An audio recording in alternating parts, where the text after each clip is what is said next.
Hello guys, mambo vipi? Ni mimi tena rafiki yako, nimerudi Majitiririka. Mwendo wangu ni ule ule, mwendo wa kutiririka, au sio?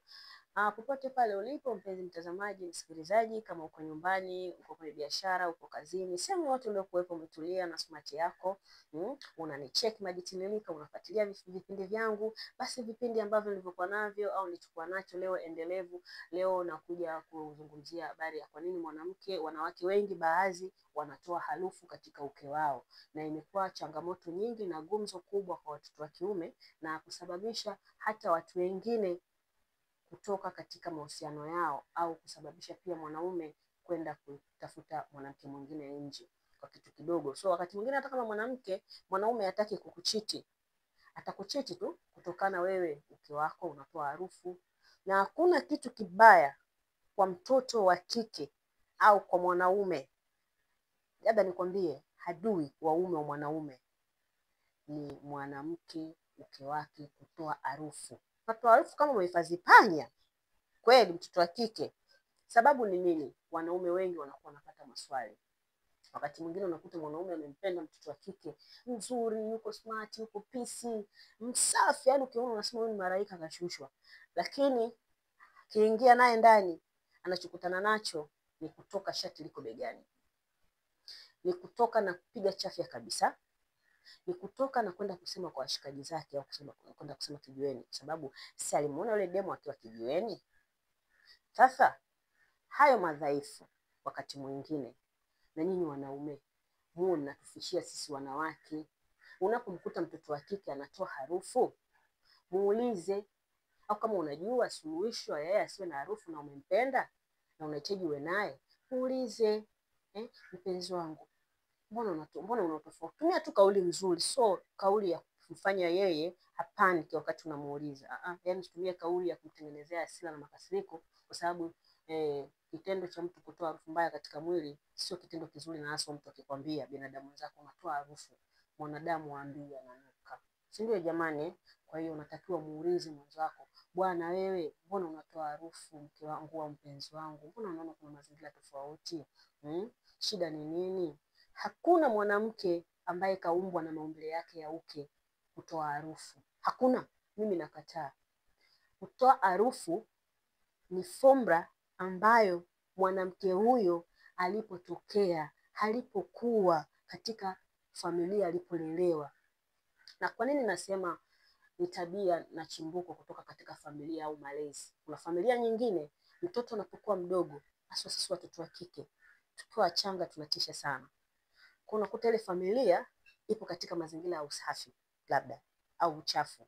Umeamka asubuhi, umepiga mswaki, hujapiga utajijua mwenyewe. Unajali, kanua kitafuno, kanua ndazi, kanua mandazi yako, kanua kitafuno chako. Umeoga, sawa. Hujachamba, sawa. Unakuwa katika formula ile ile. Sasa unapofika wakati mtoto wa kike wewe una maisha yako, unajitegemea. Tayari umeshakuwa mkubwa, umeshabare tayari. Unatongozwa, una mvuto mzuri.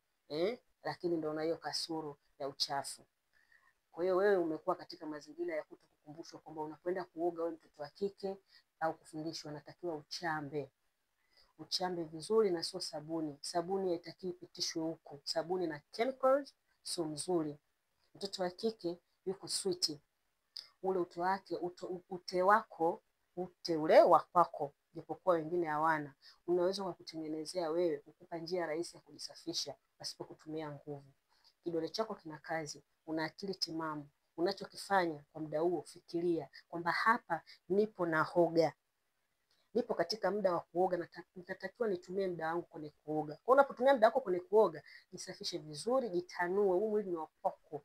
Kwenye pacha za umbile lako, jisugue vizuri. Kuna kuoga kama na ukoko mbamba, muda mwingine wavivu sisi wanawake kunyoa, kufyeka nyasi zetu. Ukifyeka unasikia unalia kwara paka chumba cha jirani mtu anasikia huyo tayari. Si ndio? Kutokana ushajitengenezea mazingira nini ya uchafu. Lakini unapojisafisha vizuri mtoto wa kike, mwaga maji, ingiza kidole chako. Ni uke wako, sio jirani yako wala ndugu yako, ni wako. Unajionea aibu nini? Mwingine anakwambia najisikia kujitekenya, unajitekenya wewe. Umekuwa jini maaba.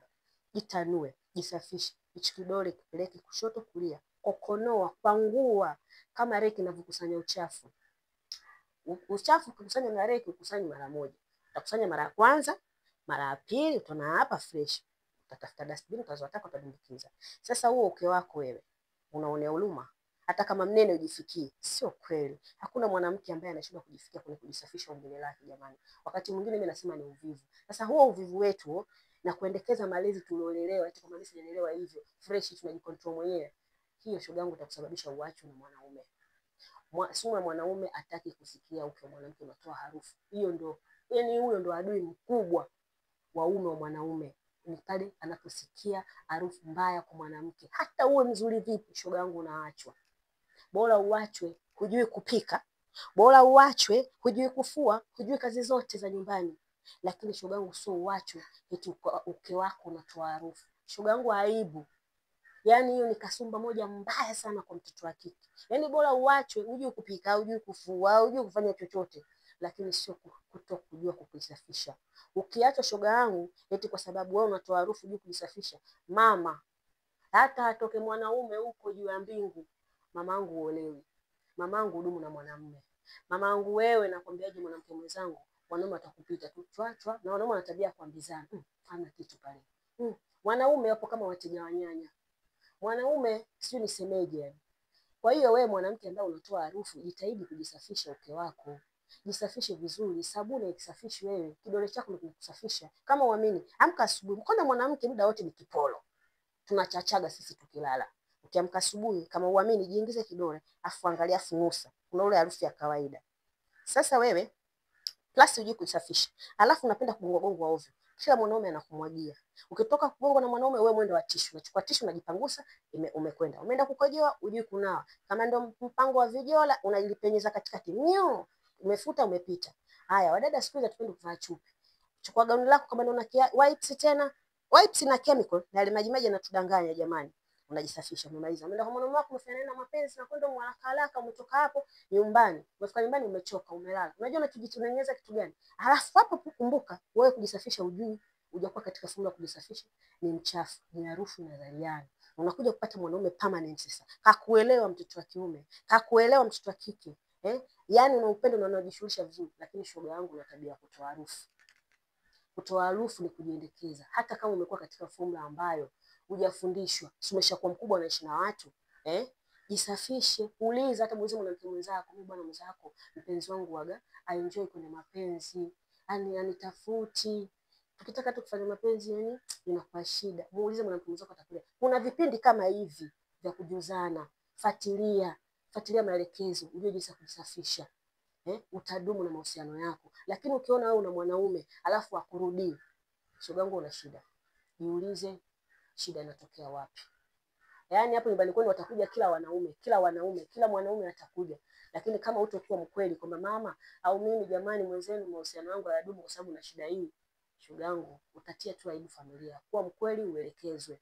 Wanawake tuwe wa kweli, tuwe wa sharp kwenye kujisafisha, ili tupate kudumu na mahusiano na wanaume wasitukimbie. Sio mwanaume anakutana na mwanamke mchafu. Na hata matangazo tunafanywa na wanaume zetu kwenda kutangazwa kwamba demu gani mchafu, demu gani ananuka. Hiyo ni sifa mbaya kwa mtoto wa kike. Mtoto wa kike jitahidi kujisafisha. Yaani wewe wanaume utapanga hapa na kule. Mwanaume sifa zake ni 3 kwa mwanamke. Cha kwanza mwanaume anapenda mwanamke mtamu mwenye raza. Cha pili mtoto wa kiume anapenda mwanamke ambaye anajua kujisafisha, kujiosha vizuri. Unajua Cha tatu mwanamume anapenda mwanamke ambaye hana mdomo. Tupunguze midomo na tuwe wasafi tusiwe wachafu.